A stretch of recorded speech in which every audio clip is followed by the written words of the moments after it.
Hello everyone, welcome to my channel code story with Mike. तो आज हम अपने डायनेमिक प्रोग्रामिंग के प्लेलिस्ट का वीडियो नंबर 73 करने जा रहे हैं। डोंट वरी, क्वेश्चन को डायरेक्टली डीपी से नहीं बताया जाएगा, एकदम बेसिक कोर से समझाया जाएगा और उसके बाद खुद समझेंगे कि क्यों ये डीपी से बन सकता है। ठीक है, तो leet code number 1220 hard marked है, बट एक्चुअली में ये हार्ड नहीं है, बहुत सिंपल सा जो क्वेश्चन में दे रखा है बस वही करना है एज इट इज़। मतलब क्वेश्चन में काफ़ी स्ट्रेट फॉरवर्ड चीज़ें डेटा दे दी गई हैं, आपको बस उसको इंप्लीमेंट करना है। ठीक है, तो क्वेश्चन का नाम है काउंट वॉवेल्स परम्यूटेशन। ठीक है, मेटर और गूगल ने पूछा इस क्वेश्चन को। क्वेश्चन मुझे बहुत पसंद है पर्सनली ये क्वेश्चन। देखो क्वेश्चन में दे रखा है आपको एक सिंपल सा एन नाम का इंटीजर दे रखा है, उसकी वैल्यू कुछ भी हो सकती है, 5, 8, एनीथिंग। ठीक है, बोलता है आपका टास्क ये है, you have to count how many strings, कितने स्ट्रिंग्स बन सकते हैं जिनका लेंथ एन होगा, and they can be formed under the following rules. String का लेंथ एन होना चाहिए और स्ट्रिंग में जो कैरेक्टर्स होंगे वो इस रूल से बनने चाहिए। देखते हैं क्या रूल है। Each character is a lower case, AEIOU, या तो इन्हीं पांचों में से कोई होगा, वावेल है ना, इन्हीं पांचों कैरेक्टर में से कोई भी एक कैरेक्टर यूज करना है आपको। ठीक है, each vowel A may only be followed by an E. इसका मतलब क्या हुआ कि ए के बाद मान लेते हैं n इज इक्वल टू 3 था, तो 3 लेंथ का स्ट्रिंग है, तो अगर मान लेते हैं आपने यहाँ ए रखा तो उसके बाद आपको ही रखना पड़ेगा, कुछ और आप नहीं रख सकते। ठीक है, ए के बाद अगर आप क्या यूज़ कर सकते हो, EIOU, 4 ऑप्शन है। मान लेते हैं आपका मन कि आप ये ओ यूज़ कर लो, तो नहीं कर सकते, क्वेश्चन में दे रखा है ए के बाद हमेशा ई ही यूज़ करना है आपको। ठीक है, अब उस एक बार ठीक है ई रखना, तो ठीक है ई रख दिया। अब यहाँ पर आता है each vowel E may only be followed by an A और एन आई। अब इसमें क्या बोलता है कि ई के बाद या तो ए आ सकता है या तो आई आ सकता है, ये दो ऑप्शन है हमारे पास। ठीक है, मतलब ई के बाद एक ऑप्शन क्या है कि ए हो या तो आई होना चाहिए। ठीक है, ये दो ऑप्शन हो सकते हैं। उसके बाद क्या है, each vowel I may not be followed by another I. ठीक है, मतलब आई के बाद एक और आई नहीं आना चाहिए। ठीक है, उसके बाद क्या है, each vowel O may only be followed by an I और आई यू। मतलब ओ जो है ना, इसके बाद या तो आई लिख सकते हो या तो यू लिख सकते हो। ठीक है, each vowel U may only be followed by an A, और यू के बाद हमेशा सिर्फ ए ही आ सकता है। ठीक है, यहाँ यू के बाद सिर्फ ए ही आ सकता है। ठीक है, तो ये तो रूल्स है, काफ़ी सिंपल से रूल्स हैं। ठीक है, और हमें निकालना है कितने ऐसे स्ट्रिंग्स बन सकते हैं, काउंट निकालना। बहुत बड़ी वैल्यू हो सकती है, मान लेते हैं एन का वैल्यू 600 है, 600 लेंथ का स्ट्रिंग है, तो ऑब्वियस है टोटल सम बहुत बड़ा आएगा, इसीलिए मॉड्यूलर लेने बोल दिया गया है। ठीक है, तो देखते हैं एग्जाम्पल से समझते हैं। एन का वैल्यू 1 है, मतलब एक ही कैरेक्टर है, स्ट्रिंग का लेंथ 1 ही है, तो उसमें क्या क्या डाल सकते हो, या तो ए डाल सकते हो, एक तरीका ये हो गया, या तो ई डाल सकते हो, या तो आई, या तो ओ, या तो यू। यही 5 स्ट्रिंग बन सकते हैं, और क्या ये सारे स्ट्रिंग है। टोटल कितने स्ट्रिंग बन गए देखो तो 1 2 3 4 5, आंसर हमारा 5 है। एन इज इक्वल टू 2 के लिए देखो, ये इंपॉर्टेंट एग्जाम्पल है। मान लेते हैं हमारा जो स्ट्रिंग है वो 2 लेंथ का हो सकता है सिर्फ, एन इज इक्वल टू 2 दे रखा है। ठीक है, तो अगर मान लेते हैं मैंने ए रखा है यहाँ पर, तो ए के बाद सिर्फ ई ही रख सकते हैं, तो एक स्ट्रिंग ये हो गया देखो यहाँ पर। ठीक है, और अगर मान लेते हैं मैंने ई रखा, तो याद करो ई के बाद बोला था ना ए रख सकते हो, या फिर ई के बाद आई रख सकते हो। ठीक है, तो देखो ई ए एंड ई आई, दो पॉसिबल स्ट्रिंग्स और मिल गए। उसके बाद या तो अगर आई रखा, तो आई के बाद देखो क्या लिखा है, may not be followed by another I, मतलब आई के बाद आई नहीं आना चाहिए। ठीक है, बाकी सारे आ सकते हैं, आई के बाद ए आ सकता है, ई आ सकता है, ओ आ सकता है, यू आ सकता है। तो देखो आई के बाद ए, आई के बाद ई, आई के बाद ओ, आई के बाद यू। ठीक है, ये तो होगा आई का इतना सारा ऑप्शंस। उसके बाद क्या है, ए आई ओ है ना, ओ के बाद क्या आ सकता है, ओ के बाद या तो आई या तो यू, ये देखो या तो आई या तो यू। ठीक है, AEIOU, मान लेते हैं आपने अपने स्ट्रिंग को यू से स्टार्ट किया, तो यू के बाद सिर्फ ए आ सकता है। ठीक है, कितने हो गए, 1 2 3 4 5 6 7 8 9 10, आंसर 10 है। ठीक है, इसी तरह देखो एन का वैल्यू 5 है, तो 68 आएगा आंसर। ठीक है, तो देखा है तो थोड़ा थोड़ा आपको हिंट मिलने लग गया होगा ऐसे, बट पता है मैं कैसे सोचता हूँ ऐसे प्रॉब्लम्स को, मुझे अभी नहीं पता कि क्या करना है, तो मैं छाटना स्टार्ट करता हूँ कि देख भाई, स्लाइडिंग विंडो तो बिल्कुल नहीं लग रहा है ये, ना ही ये ट्री का क्वेश्चन है, ना ही ये ग्राफ का क्वेश्चन लग रहा है मुझे। ठीक है, अब क्योंकि दिख नहीं रहा ना, ऐसा नोड वोड की बात ही नहीं हो रही है यहाँ पर, बट डायरेक्ट स्ट्रिंग विंग की बात हो रही है, और एक इंटीजर दे रखा है। ठीक है, तो लेकिन एक चीज़ मुझे दिख गया था यहाँ पर कि ये जो मान के चलो ये ई है, ई के बाद जो नेक्स्ट प्लेस है वहाँ या तो आप ए रख सकते हो, मतलब पहला ऑप्शन ए है, या तो आप आई रख सकते हो। तो देख रहे हो ऑप्शंस दिख रहे हैं आपको। तो मुझे यहाँ से हिंट मिला कि अच्छा ऑप्शंस है मेरे पास, ठीक है। तो अगर ऑप्शंस है तो अभी देखो भूल जाओ कि डीपी का प्रॉब्लम है। मैं तो डीपी मान के ही नहीं चलता कभी भी किसी प्रॉब्लम को। वो बाद में मुझे रियलाइज़ होता है कि अच्छा मेमोइज करेंगे तो आंसर मतलब डीपी बन जाएगा, तब देखा जाता है। अभी मुझे इतना दिख गया कि भाई ऑप्शंस है मेरे पास, तो मैं रिकर्सिव तो ज़रूर लिख सकता हूँ। जब भी मेरे पास ऑप्शंस हो ना, जब भी ऑप्शंस हो हमेशा रिकर्शन सोचो, हमेशा। बाद में देखा जाएगा कि मेमोइज हो के वो डीपी का प्रॉब्लम बन चुका है, वो मुझे नहीं पता। अभी मुझे इतना पता है कि ऑप्शंस है तो मैं रिकर्सिवली सोच सकता हूँ प्रॉब्लम को, ठीक है। तो मैं ना इस एग्जाम्पल को लेता हूँ, n=2 को लेता हूँ, ठीक है। n=2 को लेता हूँ, तो मुझे पता है कि हाँ ठीक है, 2 लेंथ का स्ट्रिंग होने वाला है ये, ठीक है। पहला स्पेस में कुछ रखेंगे, दूसरे स्पेस में कुछ रखेंगे। तो देखो मेरे पास, अब देखो मैंने आपको यहाँ दिखाया भी था कि मैं यहाँ या तो यहाँ पर ए रख सकता हूँ, या तो यहाँ पर ई रख सकता हूँ, या तो यहाँ पर आई रख सकता हूँ, या तो ओ, या तो यू रख सकता हूँ, ठीक है। तो मेरे पास इतने सारे पॉसिबिलिटीज़ हैं, ठीक है। अब अगर मैंने यहाँ ए रख दिया तो इसका लेंथ अभी मुझे 1 आ चुका है, राइट। मुझे एक लेंथ और कवर करना है, ये वाला, तब 2 लेंथ का स्ट्रिंग हो जाएगा, ठीक है। मतलब स्टार्टिंग में मेरा लेंथ 2 बचा हुआ था, लेकिन मैंने अब ए को यूज़ कर लिया है, ए को यूज़ अब मैंने कर लिया है, तो अभी लेंथ बस 1 बचा है मेरे पास कि मुझे एक लेंथ का और स्ट्रिंग दे दो, कैरेक्टर दे दो, जो मैं यहाँ डालूंगा और मेरा स्ट्रिंग कंप्लीट हो जाएगा 2 लेंथ का। लेकिन मैंने ये भी बता दिया कि देख भाई, मैंने तुझसे पहले, ये इंडेक्स नंबर 0 इंडेक्स 1 है, इंडेक्स नंबर 1 को पता होना चाहिए कि भाई मुझसे पहले कौन सा कैरेक्टर है, क्योंकि मुझे ये रूल फॉलो करना है ना कि भाई ए के बाद ई ही आना चाहिए, ठीक है।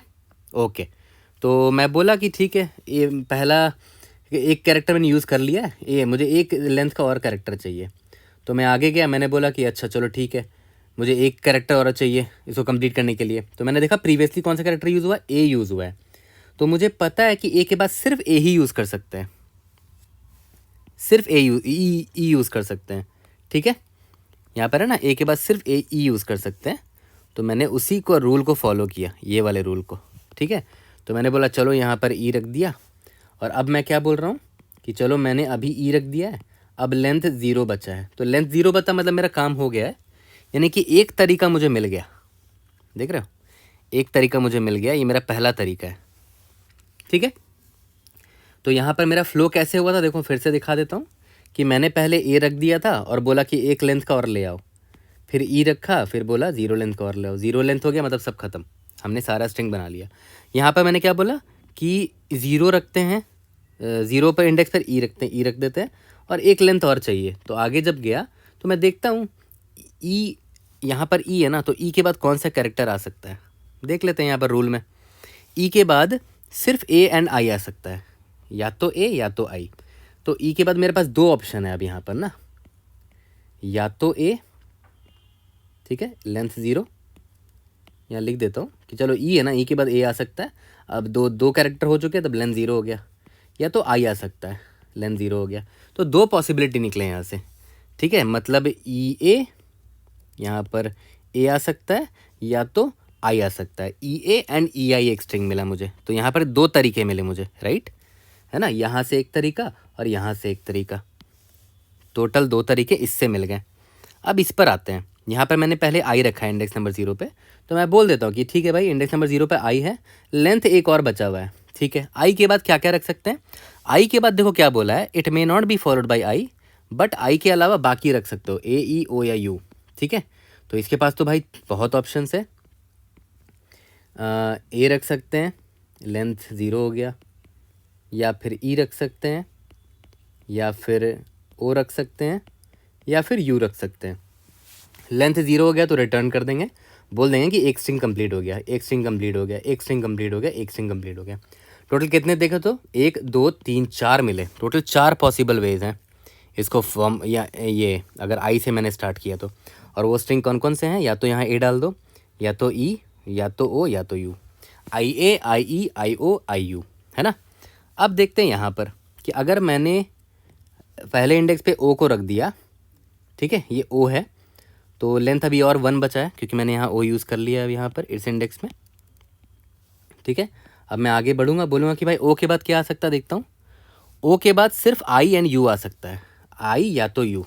तो अगर आई लिखा तो ठीक है, लेंथ 0 हो गया, या तो यू आ सकता है, लेंथ 0 हो गया, ठीक है। लेंथ 0 हो गया मतलब एक स्ट्रिंग कंप्लीट हो गया है पूरा, है ना, सारा लेंथ हमने कवर कर लिया। तो ओ के बाद या तो आई आ सकता है या तो यू आ सकता है, मतलब दो पॉसिबल वेज है, तो 2 पॉसिबल वेज यहाँ से मिल गया, ठीक है। अब यू से पर आते हैं, इंडेक्स नंबर यू है, ठीक है, तो यू लिख दिया है, तो एक ही लेंथ अब बचा है, एक लेंथ का ढूंढना है। तो यू के बाद क्या क्या आ सकता है वो देख लेते हैं। यू के बाद सिर्फ ए आ सकता है ना, तो लिख देता हूँ कि ठीक है, यू के बाद सिर्फ ए आ सकता है और लेंथ अब 0 हो चुका है, तो मैं रिटर्न कर दूंगा एक तरीका मिल चुका है, तो सिर्फ ए आ सकता है, यानी कि सिर्फ एक तरीका है, ठीक है। तो सारे पॉसिबिलिटीज से मैंने निकाल लिया है, देखो तो 1 3 4 7 2 9 1 10, आंसर में 10 आ गया, ठीक है। और देखो यहाँ पर ऑप्शंस है, इसीलिए मैंने सोचा यहाँ ऑप्शंस है ना कि रिकर्सिवली कॉल कर देंगे, ठीक है। मतलब मैं क्या बोल रहा हूँ, मैंने क्या बोला कि स्टार्टिंग में याद है मैंने बोला कि चलो एक बार ए को रख लेंगे और जो भी मेरा लेंथ है, मान लेते हैं n=2 है, तो n-1 भेज देंगे कि भाई एक लेंथ यूज़ कर लिया और उसे एक लेंथ में किसको यूज़ किया, ए को यूज़ किया, ठीक है। जो भी रिजल्ट आएगा देख लिया जाएगा। उसके बाद यूज़ किया, बोला कि भाई एक बार ई रख लेते हैं, n-1 कॉल कर देते हैं। उसके बाद सॉल्व, एक बार आई रख लेते हैं और n-1 पे कॉल कर देते हैं। सॉल्व, एक बार ओ रख लेते हैं और n-1 पे कॉल कर देते हैं। n-1 क्यों कर रहे हैं, क्योंकि ए को रख लिया ना अभी, और ए को क्यों भेज रहे हैं, ताकि आगे जब जाऊँ ना तो मुझे पता हो कि अच्छा प्रीवियसली कौन सा कैरेक्टर यूज़ किया गया था, ए यूज़ किया गया था ना, तो ए के बाद जो भी कैरेक्टर यूज़ कर सकते हैं बस उसी को यूज़ करेंगे, ठीक है। सॉल्व यू कर सकते हैं n-1, ठीक है, और सबको ऐड कर देंगे, प्लस प्लस प्लस प्लस, और हाँ मॉड्यूलो लेते रहना, क्वेश्चन में बोल दिया है कि मॉड करते रहना, है ना, मॉड 10⁻9 + 7। तो देखा है तो कितना सिंपल है यार ये। और आपको बेस केस भी पता है कि अगर n का वैल्यू 0 हो गया मतलब हमें कैरेक्टर मिलते चले गए थे एकदम करेक्ट, पहले u मिला फिर a मिला, है ना, तो लेंथ 0 मतलब सारे कैरेक्टर मिल चुके हैं। 2 लेंथ का कैरेक्टर था, 2 लेंथ का स्ट्रिंग था ना, तो एक कैरेक्टर मिल गया, दूसरा कैरेक्टर मिल गया, ठीक है। तो देखो इसका जो कोड होगा कितना सिंपल होगा, सिंपल तो सॉल्व ही तो लिखना है। 2 चीज़ें भेज रहे हैं, एक तो कैरेक्टर भेज रहे हैं, कौन सा कैरेक्टर है, कैरेक्टर CH मान लेते हैं इसको, ठीक है, और दूसरा मेरा n का जो वैल्यू मैं भेज रहा हूँ, ठीक है। अगर n = 0 हो गया तब तो रिटर्न 1 कर देंगे, है ना, कि भाई अब ख़त्म हो गया, सारे हमने कैरेक्टर ढूंढ लिए हैं, ओके। अब देखो यहाँ पर बड़ा सिंपल है, मैंने यहाँ पर क्या बोला था कि मान लेते हैं सॉल्व यहाँ पर है, तो मैं देख लूँगा कि ये वावल क्या है, मेरा ये जो CH आया है वो क्या है, वो E है या I है या O है या U है ना, या फिर A है। अगर A है तो फर्दर रिकर्शन कॉल किया, किसके लिए, I के लिए, है ना, और देखो n-1 कर दिया ना, ये 1 था तो 1-1 0 भेज दिया। तो वही मैं यहाँ लिखने वाला हूँ कि इफ़ जो CH है वो मेरा अगर वावल है, मतलब जो प्रीवियसली मैंने यूज़ किया था वो मेरा अगर A होता, तो A के बाद मैं किसको यूज़ कर सकता हूँ, याद है, सॉल्व ऑफ ए के बाद सिर्फ ई को यूज़ कर सकता हूँ, तो अब मैं ई भेज दूंगा और इस बार n-1 करना पड़ेगा, है ना, क्योंकि एक एक कैरेक्टर मिलते चला जा रहा है तो लेंथ कंप्लीट होता जा रहा है, तो n-1 करते चला गया, ठीक है। और यहाँ पर मैं एक इंट रिजल्ट नाम का वेरिएबल रख लेता हूँ, रिजल्ट = 0, सबको ऐड भी तो करना है ना, ये रहा सबका रिजल्ट निकाल रहा था, सबको ऐड करूँगा, ठीक है। तो यहाँ पर रिजल्ट में ऐड कर देंगे, रिजल्ट प्लस = ठीक है। अगर CH = A नहीं है तो एल्स इफ CH क्या हो सकता है, E हो सकता है, ऐसे ही 5 वावल का लिख देंगे, और क्या, रिजल्ट प्लस = E के बाद क्या क्या आ सकता था, याद है, A एंड I दोनों, और दोनों को ऐड करते थे, याद है। तो पहले एक बार A के लिए कॉल कर दो कि रिजल्ट प्लस = सॉल्व, E के बाद क्या आ सकता है, A आ सकता है, n-1, ठीक है, और प्लस या तो I आ सकता है n-1, ठीक है। दोनों पॉसिबल वेज देख लिए A एंड I, और दोनों से जो जितने पॉसिबल वेज आए सबको ऐड ही तो करना है ना, टोटल पॉसिबल वेज बताने हैं। तो E के बाद या तो A या तो I आ सकता है ना। तो यहाँ पर मैंने वही लिखा कि अगर मेरा प्रीवियस कैरेक्टर ई था, ठीक है, तो मैं क्या करूँगा, ए के लिए कॉल कर दूंगा और आई के लिए कॉल कर दूंगा। इसी तरह एल सिफ आई के लिए भी, ओ के लिए भी और यू के लिए भी लिख देंगे, ठीक है। ये तो मेरा सॉल्व फंक्शन हो गया और लास्ट में हम क्या करेंगे, रिटर्न रिजल्ट कर देंगे, ठीक है।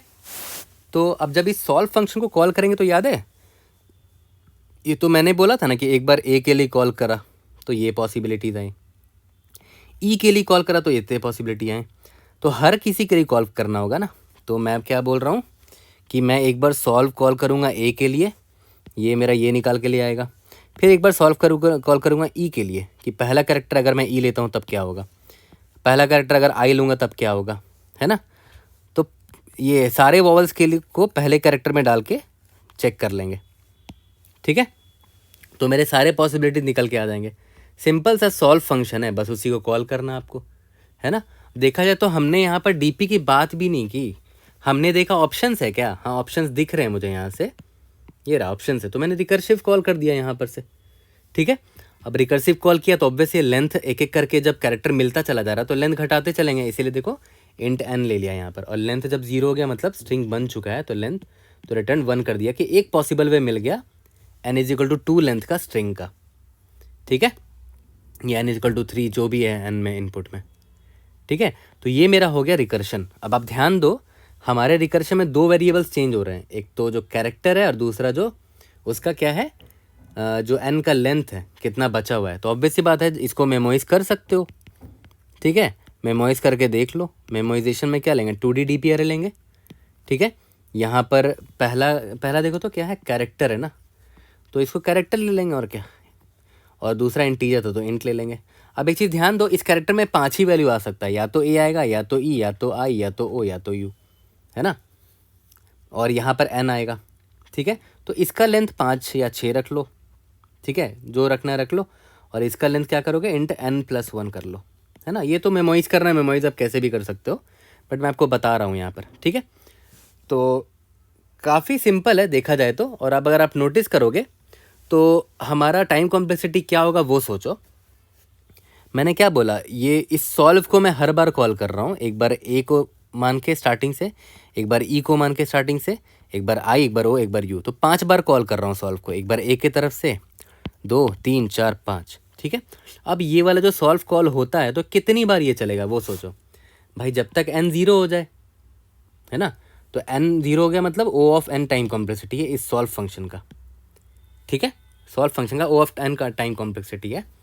और जो मेरा ये है, ये देखो 5 बार कॉल कर रहा हूँ मैं इसको, तो 5 × n मतलब O ऑफ n ही है, मतलब overall time complexity O of n ही है, ठीक है।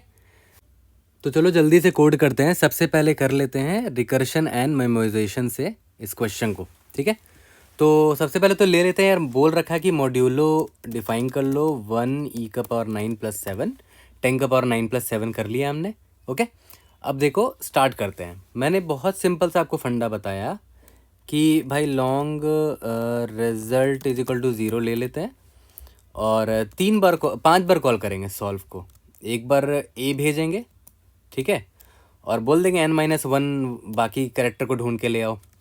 फिर एक बार कर लेंगे ई को, फिर बोल देंगे n-1 कैरेक्टर ढूंढ ले आओ, है ना। AEIOU 5 बार कॉल करने वाले हैं, ठीक है। तो एक बार AE, फिर I, फिर O, फिर U, ठीक है। और result is equal to result plus जो भी आया ऐड करते चलो रिजल्ट में, ठीक है। लास्ट में मॉड्यूलो m ले लिया। यहाँ तक क्लियर है। उसके बाद सिमिलरली यहाँ पर भी ये कर देते हैं, ठीक है। यहाँ पर भी सेम चीज़ कर दो, इधर भी सेम चीज़ कर दो। एंड आई होप आपने ऑलरेडी कर लिया होगा इतना एक्सप्लेनेशन के बाद ही, क्योंकि बहुत सिंपल इसका थॉट प्रोसेस है ना। जो क्वेश्चन में बोला वही मैंने कर दिया, और क्या, राइट। लास्ट में रिटर्न रिजल्ट कर दो, ठीक है। अब सिंपल सा अपना रिकर्सिव फंक्शन है, इंट सॉल्व, पहला कैरेक्टर CH आ रहा है, उसके बाद n आ रहा है, राइट, ठीक है।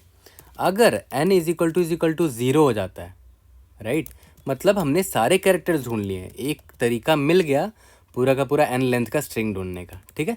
और अगर n 0 नहीं है तो याद करो अकॉर्डिंग टू क्वेश्चन क्या था, अकॉर्डिंग टू क्वेश्चन ये चीज़ें ही हो सकती है। मैं यहाँ कमेंट करके लिख देता हूँ इसको कि भाई a के बाद सिर्फ e आ सकता है, e के बाद ai के बाद ये, o के बाद u। तो ठीक है, तो करंट कैरेक्टर जो ch है अगर वो a हुआ तब क्या होगा, मतलब ch इज इक्वल टू अगर a हुआ तो a के बाद सिर्फ कौन सा कैरेक्टर आ सकता है, सिर्फ e आ सकता है, ठीक है। तो मैं क्या करूँगा, रिटर्न कर दूंगा सॉल्व ch में कौन सा भेजूंगा, a के बाद सिर्फ e आ सकता है, e आ सकता है ना, लेंथ n-1 भेज दिया, एज सिंपल एज दैट, ठीक है। और जो भी रिजल्ट आएगा उसको मॉड्यूलो m करके भेज देंगे। Else if ch is equal to अगर e हो गया तो e के बाद देख रहे हो a एंड i दोनों आ सकता है, तो return solve a n-1 plus solve e के बाद सिर्फ a एंड i आ सकता है, तो i भी भेज सकते हैं ना, n-1। यहाँ तक क्लियर है? देख रहे हो, दोनों पॉसिबिलिटीज से जो आंसर आएंगे सबको ऐड करना है ना, टोटल पॉसिबिलिटीज निकालने हैं, total number of words. Else if ch is equal to अगर i हो गया, ठीक है, रिटर्न i के बाद याद है देखो a e o u आ सकता है, तो मैं सबको लिख देता हूँ, i के बाद a e o and u, ठीक है, यही सारे आ सकते हैं। Else if a e i अगर ch is equal to o हुआ तो o के बाद देख रहे हो i एंड u आ सकते हैं, तो o के बाद i एंड u आ सकते हैं, ठीक है। और हाँ, हर किसी के बाद आप वो कर देना, मॉड्यूलो ज़रूर कर देना, है ना, क्योंकि बड़ा वैल्यू हो सकता है काफ़ी, तो मैं सब में कर देता हूँ अभी, ठीक है। यहाँ पर भी कर देते हैं। और अगर a e i o नहीं हुआ तो u ही होगा, और कोई कैरेक्टर हो ही नहीं सकता, ठीक है। तो रिटर्न सॉल्व u के बाद क्या आ सकता है, सिर्फ a आ सकता है, देखो, तो u के बाद a ही आएगा, है ना, n-1, ठीक है। Just for the sake of completeness मैं यहाँ लिख देता हूँ ch इज इक्वल टू अगर u हुआ तो तब u के बाद सिर्फ a ही आ सकता है, ठीक है। अब ये हो गया ख़त्म। अगर मान लेते हैं इन तीनों में से कोई भी केस नहीं हुआ, जो कि नहीं होगा, ऐसा पॉसिबल नहीं है, लास्ट में रिटर्न 0 ऐसे ही लिख दो बस कंप्लीटनेस के लिए, ठीक है। तो कितना सिंपल सा सॉल्व फंक्शन था, है ना। पहले तो मेमोराइज नहीं करते हैं और देखते हैं विदाउट मेमोराइजेशन पास होता है कि नहीं। Let's see, example test cases pass हो जाने चाहिए, इंडीड यस। सबमिट करोगे तो होपफुली मोस्ट प्रोबेबली ये टाइम आउट कर जाएगा। लेट्स सी क्या होता है। ओके, टाइम लिमिट एक्सीड हो गया, देखो n की वैल्यू 144 है, it's a big value, right. तो इसका मतलब है कि आपको मेमोराइज करना पड़ेगा, ठीक है। तो आपको याद करो, मेमोराइज करने के लिए याद है हम ऐसे अरे लेते थे ना, int 2 डायमेंशन का यहाँ पर अरे ले लिया, बट हम ऐसा नहीं कर सकते। देखो यहाँ पर एक कैरेक्टर है और एक इंटीजर है, तो मैं यहाँ पर ऐसा कैरेक्टर और यहाँ इंटीजर नहीं डाल सकता, राइट, ठीक है। तो मैं एक काम करता हूँ ना, मैं दोनों को इंटीजर लेना पड़ेगा, ऑब्वियस सी बात है, दोनों डायमेंशन को। तो मैं एक काम करता हूँ, मैं ना जो हमारे पास देखो कैरेक्टर क्या क्या हो सकता है, a e i o u, तो उनका नंबरिंग कर देते हैं कि a इज इक्वल टू 1 हो गया, ठीक है, a को या तो 0 मान लो, e को 1 मान लो, i को 2 मान लो, e i o को 3 मान लो एंड u को 4 मान लो, ठीक है। ताकि इससे फ़ायदा क्या होगा ना कि हम अगर 2 डायमेंशन का मेमोराइजेशन अरे लेंगे तो यहाँ पर अगर देखो, अब यहाँ पर कैरेक्टर ना करके ना मैं इंट ch कर देता हूँ, इंट, ठीक है। और यहाँ भेजूंगा भी तो यहाँ पर सिंपली a लिख दूंगा, सिर्फ यहाँ पर कैरेक्टर भेजने की ज़रूरत नहीं है, a e i o u, ठीक है। तो कैरेक्टर से डील नहीं करने की ज़रूरत है आपको। यहाँ पर भी देखो, अगर a के जगह a लिख दो, यहाँ e लिख दो, ठीक है। यहाँ ये सबको कन्वर्ट कर दो इंटीजर में, आई ऊपर जो मेरा इंटीजर वेरिएबल बना रखा है ना उसमें कन्वर्ट कर दिया, ताकि मेमोराइजेशन अरे बनाने में दिक्कत ना हो। या तो आप मैप लेके भी बना सकते थे कैरेक्टर और ये ch का और ये n का, है ना, बट उससे बचने के लिए मैं सिंपल इनको इंटीजर में कन्वर्ट कर दिया। ये तो कर ही सकते हैं, है ना। तो इन सबको मैंने चेंज कर दिया ए पे, ठीक है। तो यहाँ पे मैंने डिफाइन भी कर दिया कि ए इज इक्वल टू 0 है, ई 1 है, आई 2 है, 0 1 2 3 4 ए E I O you, okay. और यहाँ पर मैं डिफाइन कर लेता हूँ वेक्टर ऑफ, या तो इंट अरे ले लो या तो वेक्टर ऑफ इंट ले लो, ठीक है। यहाँ पर टी को रिसाइज कर देते हैं, टी डॉट रिसाइज, ठीक है। अब देखो दो चीज़ें यूज़ हो रही है, राइट। एक तो एन यूज़ हो रहा है ना, और एक कैरेक्टर यूज़ हो रहा है। कैरेक्टर सिर्फ 5 हो सकते हैं, तो कैरेक्टर अगर मैं 5 लूँगा, मतलब अगर मैं यहाँ पर 5 ले लूँ, अरे का कितना रोज़ है, 5 रोज़ ले लूँ, तो 0 1 2 3 4 है ना, 0 1 2 3 4 है ना, तो इसीलिए 5 ले लिया। और वेक्टर ऑफ इंट यहाँ पर ले लिया n+1, ठीक है।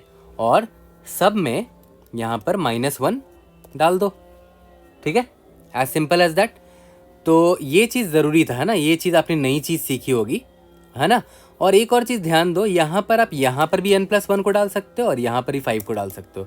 ये कोई प्रॉब्लम वाली बात नहीं है, क्योंकि आपको अलग अलग आप दो देखो n और ये CH और ये n मिल के एक अलग स्टेट बनाते हैं, है ना, डिफरेंट स्टेट है। तो आप इसको यहाँ पर 5 लिखो, वहाँ n+1 लिखो, बात एक ही है, ठीक है। तो चलो स्टार्ट करते हैं मेमोराइज करना। पहले ही यहाँ पर चेक कर लेंगे कि अगर if t of CH n is not equal to -1 then return t of CH n, है ना। और अगर नहीं होता है तो यहाँ पर स्टोर कर लो CH n is equal to, ठीक है। रिटर्न करने से पहले यहाँ पर मैं देखो स्टोर कर ले रहा हूँ, इधर भी स्टोर कर लिया, इधर भी स्टोर कर लिया, इधर भी स्टोर कर लिया।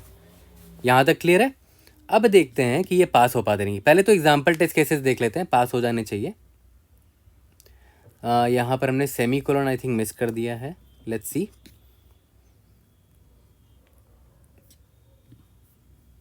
होपफुली पास हो जाना चाहिए। इसके बाद हम बॉटम अप अप्रोच में आएंगे जैसे ही ये पास हो जाएगा, ओके।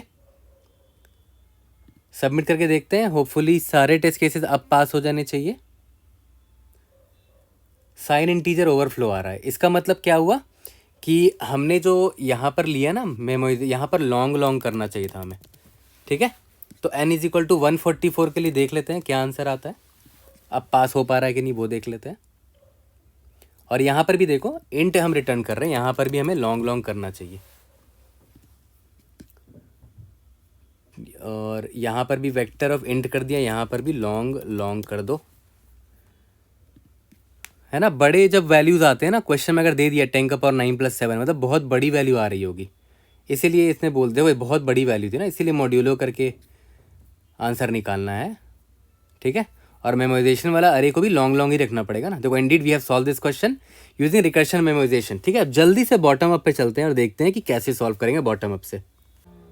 तो देखो अब बॉटम अप अपना स्टार्ट करते हैं। तो देखो बॉटम अप का आपको पहले तो कोर मतलब समझो। बॉटम अप का मतलब क्या होता है कि अगर आपको मान लेते हैं n का आंसर निकालना है, तो आप n का आंसर पता है कैसे निकाल सकते हो, इसके छोटे सब प्रॉब्लम से। n-1 से हो सकता है वो, या तो n-2 से हो सकता है, या तो n/2 से हो सकता है, एंड सो ऑन। मतलब पॉइंट क्या है कि n का आंसर, ये किसी स्टेट है मान लेते हैं, इसका आंसर आप इसके स्मॉलर स्टेट से निकाल सकते हो।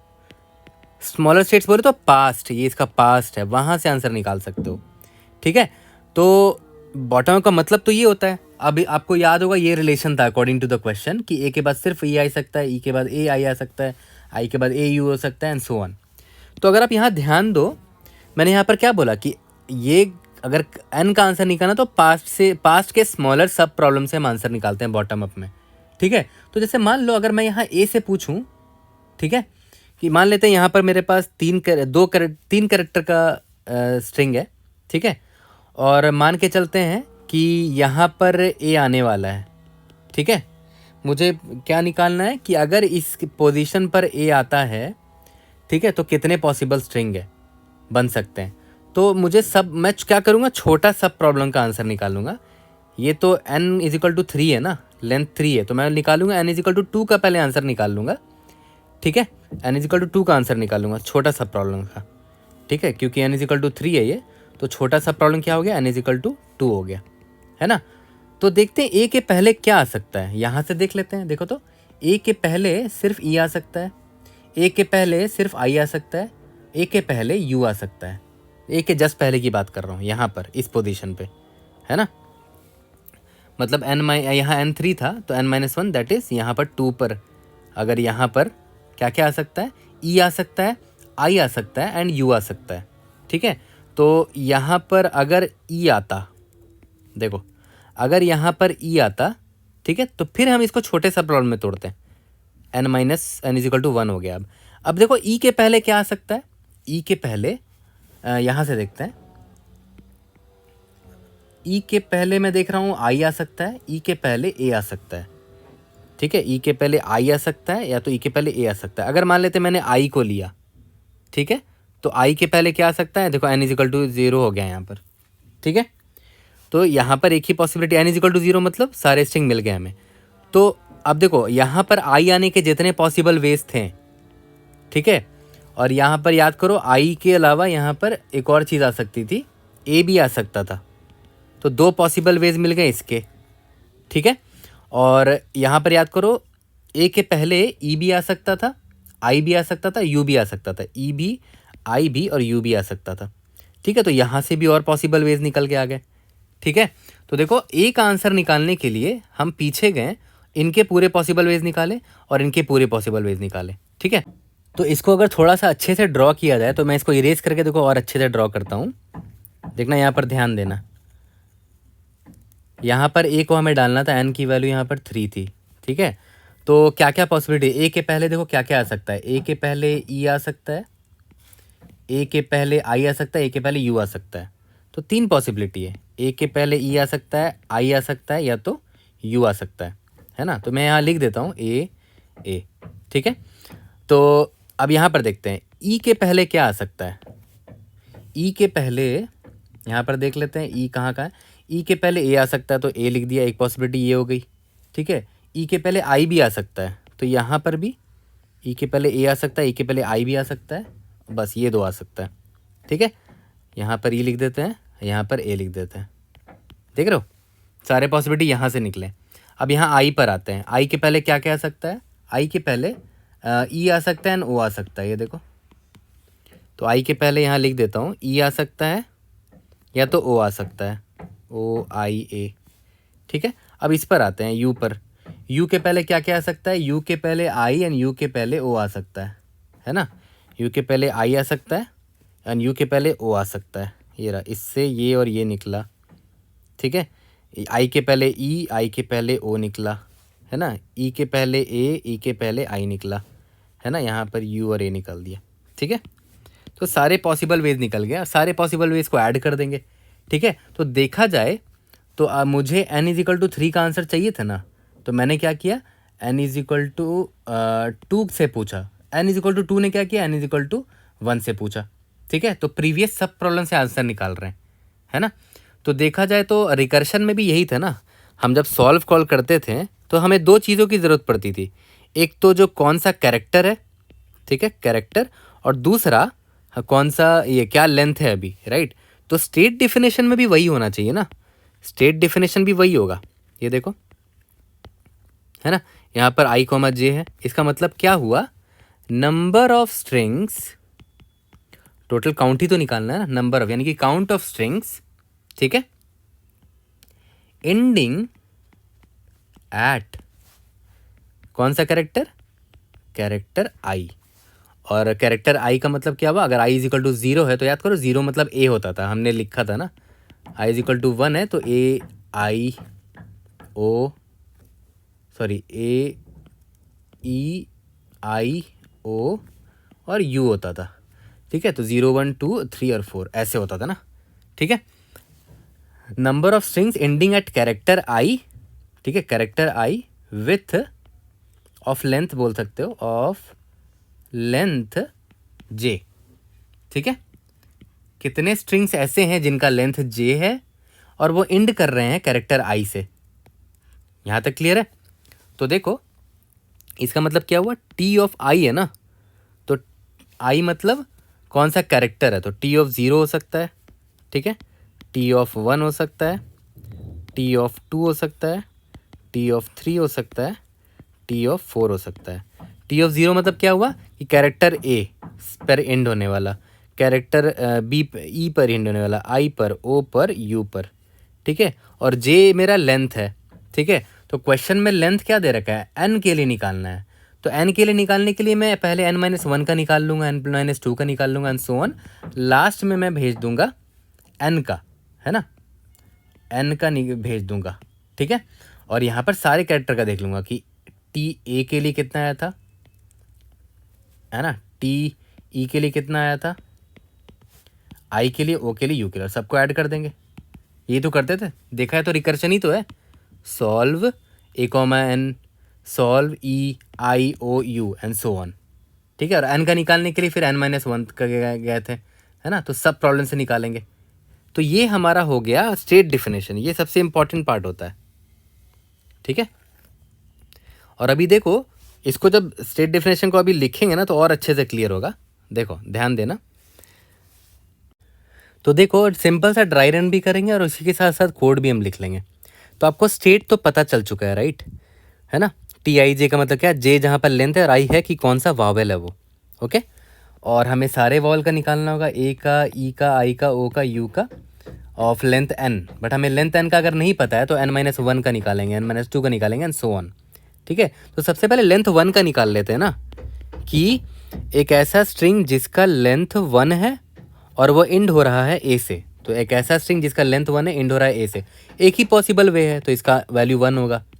ये तो आपको पता ही है, T A E I one. इसका मतलब क्या हुआ कि number of strings ending at E और जिसका लेंथ ही वन है, तो एक ही स्ट्रिंग बन सकता है ये, और क्या, ये है, इसका ए है, ये ई है, ये आई है ना। तो T of I one is equal to one, T of O one is equal to one, T of U one is equal to one. A E I O U तीनों का लेंथ वन का तो देखो हमने निकाल दिया ना। Length one तो बहुत आसान था क्योंकि हमें पता है इसका वैल्यू वन होगा, ठीक है। अब हमें फर्दर लेंथ टू का निकालना होगा, है ना, लेंथ टू का निकालना होगा, थ्री का निकालना होगा, फोर कब तक निकालना होगा, एन तक का निकालना होगा, जब तक मैं टी ऑफ जो भी वावेल है यहाँ पर, है ना, एन तक का ना निकाल लूँ सबका, ठीक है। तो मैं सारे वावेल का एन तक का आंसर निकाल लूँगा, a T of E N, क्योंकि मुझे आंसर तो एन लेंथ का ही चाहिए ना, T of I N O N N U N, ठीक है। फिर से आपको ऐड कर दूंगा, ठीक है।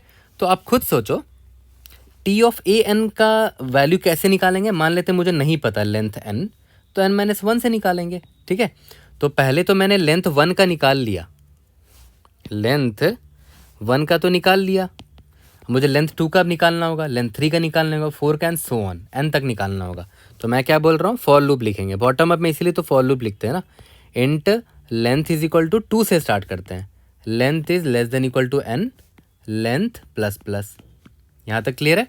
उसके बाद मैंने आपको बोला था ना कि हर लेंथ का देखो सभी वॉवेल का निकाले। लेंथ वन का ए का निकाला था, लेंथ वन का ई का निकाला था, लेंथ वन का आई का निकाला था एंड सो ऑन।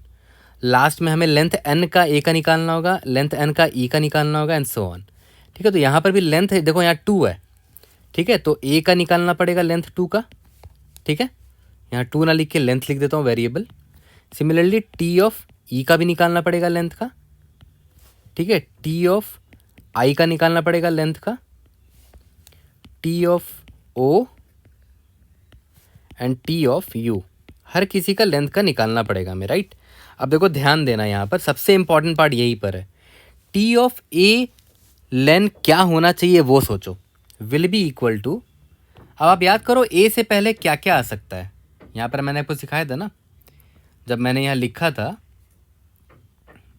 ए के पहले क्या क्या आ सकता है। ए के पहले ई आ सकता है, ए के पहले आई आ सकता है एंड ए के पहले यू आ सकता है, ठीक है। मतलब कि यहाँ पर चलो ठीक है, लेंथ है, ये ए है, मुझे मान लेते इसका आंसर नहीं पता, तो ए से पहले जो आ सकता है उसको लिख लेते हैं। ए से पहले याद है ई आ सकता था, राइट, उसका निकाल लेते हैं। और ये अगर लेंथ लेन है तो इसका लेंथ माइनस वन होगा, राइट। इससे पहले वाले सब प्रॉब्लम का आंसर निकाल रहे हैं। प्लस ए के बाद सिर्फ ई भी नहीं, सिर्फ ई नहीं है, आई भी आ सकता है और यू भी आ सकता है। तो टी ऑफ आई और यहाँ पर लेंथ -1। देखो प्रीवियस सब प्रॉब्लम से आंसर निकालते हैं बॉटम अप में। प्लस याद है यू भी आ सकता था, ठीक है। तो जितने सबस्ट्रिंग जो एंड हुए हैं ई पर, मान के चलो एक कोई सबस्ट्रिंग है, उसका वैल्यू है ए ई, उसका लेंथ मान के चलते हैं 2 मान के चलते हैं, ठीक है। तो ई के बाद याद है क्या क्या आ सकता था, ई के बाद ए आ सकता था, ठीक है। तो ई पर एंड होने वाले मान लेते हैं, और भी बहुत सारे स्ट्रिंग होते हैं, हो सकता है बी होता है, मैं एग्जांपल दे रहा हूँ, बी भले वावल नहीं है बट एग्जांपल दे रहा हूँ, सी हो सकता है, ठीक है। अब ई के बाद अगर एस आ सकता था, तो एस अगर आ सकता था तो देखो, तो एस कितने पॉसिबल स्ट्रिंग है एस के लिए, 1 2 3, इसीलिए देखो प्लस कर रहे हैं, है ना, इसीलिए प्लस कर रहे हैं। तो इसीलिए देखो ई से ई पर ख़त्म होने वाला लेंथ -1 का टोटल स्ट्रिंग निकाल लिया, ठीक है।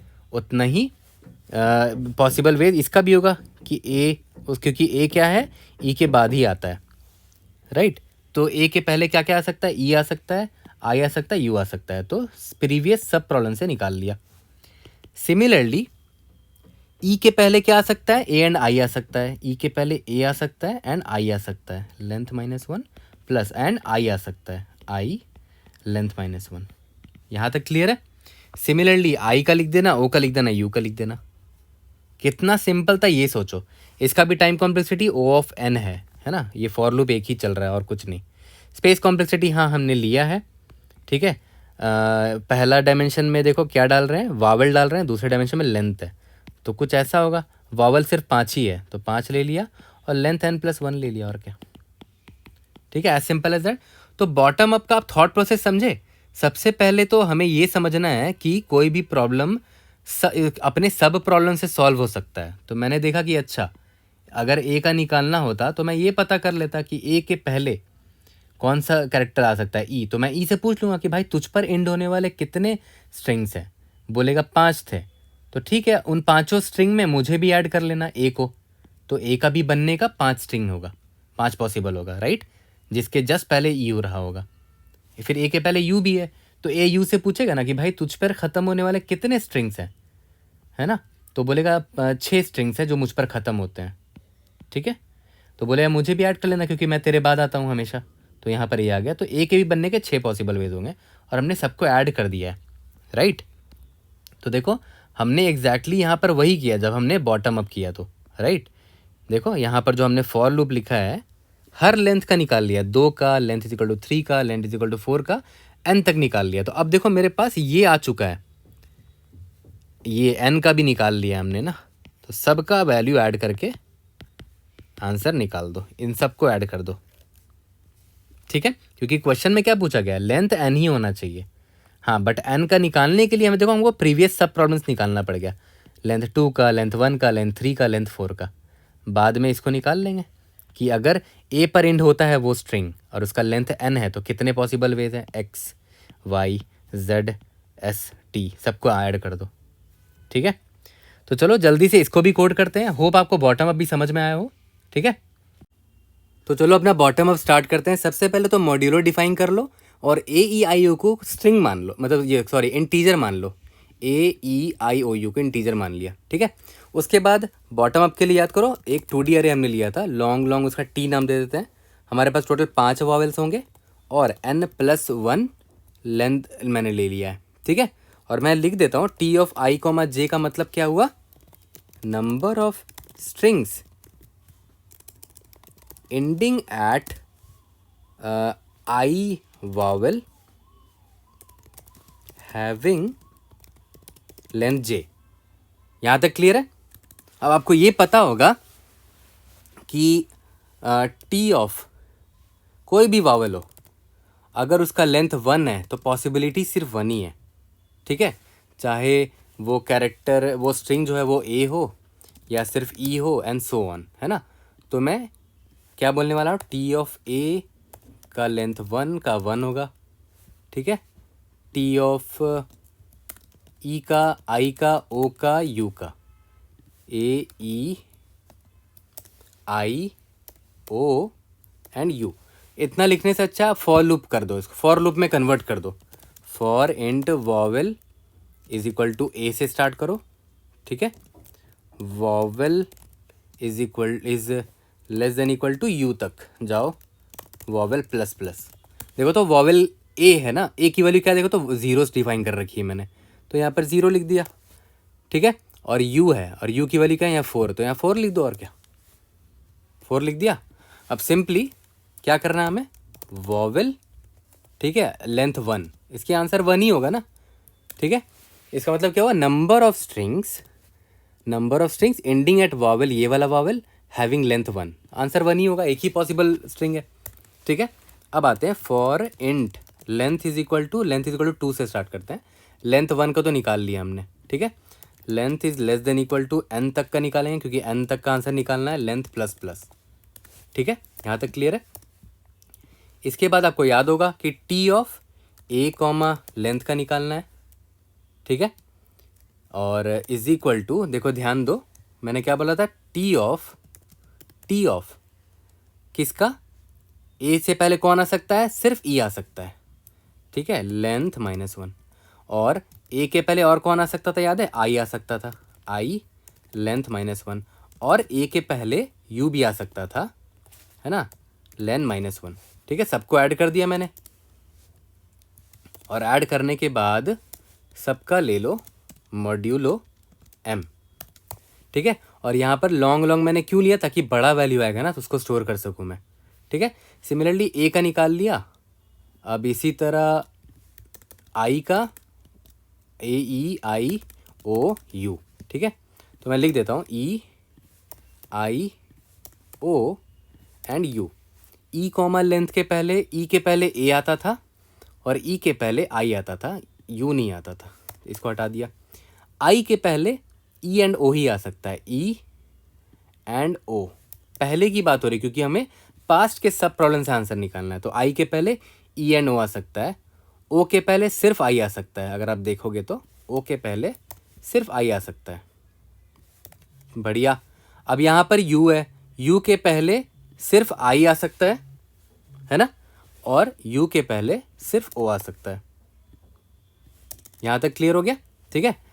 हमने निकाल लिया। उसके बाद मैंने क्या बोला था कि हमें क्या करना है, T of A of length N निकालना है, और T of E of length N निकालना है, क्योंकि लेंथ एन का पूछा गया है क्वेश्चन में।